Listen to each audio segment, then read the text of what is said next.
Hey everyone, Garbage here. Whether you're playing on a PC or a console, chances are you're playing on a display with a 16 by 9 aspect ratio. Some common sizes include 1280 by 720, 1920 by 1080, and 2560 by 1440. But there are a decent number of gamers out there who play on displays with a 21 by 9 aspect ratio, commonly known as ultrawide, and these are, as their name suggests, a bit wider than your typical display.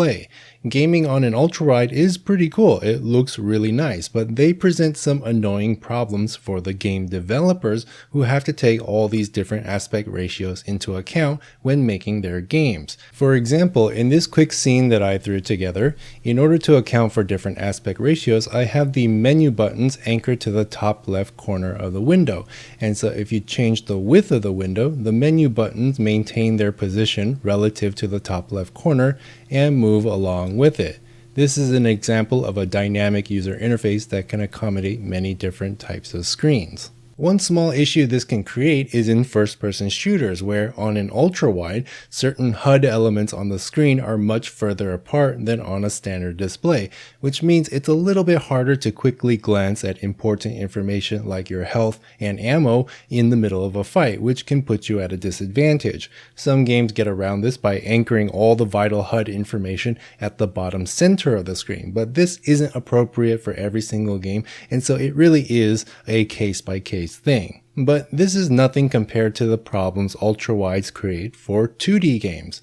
In 3D, no matter how wide your view gets, there is always more of the world to see because it's 3D and it's all around you.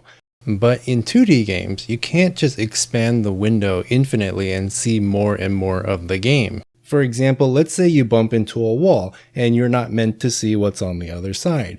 If you're playing the game on a standard display that the game was designed for, the game can just keep whatever's on the other side of the wall hidden just off of screen. But on an ultrawide, there's a possibility that the screen is wide enough for you to see what's on the other side. I'm pretty sure there are creative ways to get around this, but honestly the easiest solution is to just force the game to play at a fixed aspect ratio and let the ultra-wide players deal with those black bars on the sides. This video isn't meant to discourage you from getting an ultra-wide display if you really want one, but I thought you might find it interesting knowing some of the unique challenges they present for the game developers themselves. Anyways, I'm going to be live streaming on my Twitch channel later in the day after this video releases, and so if you want to come hang out, the link will be down below. Like, subscribe, and bell, and as always, have a nice day.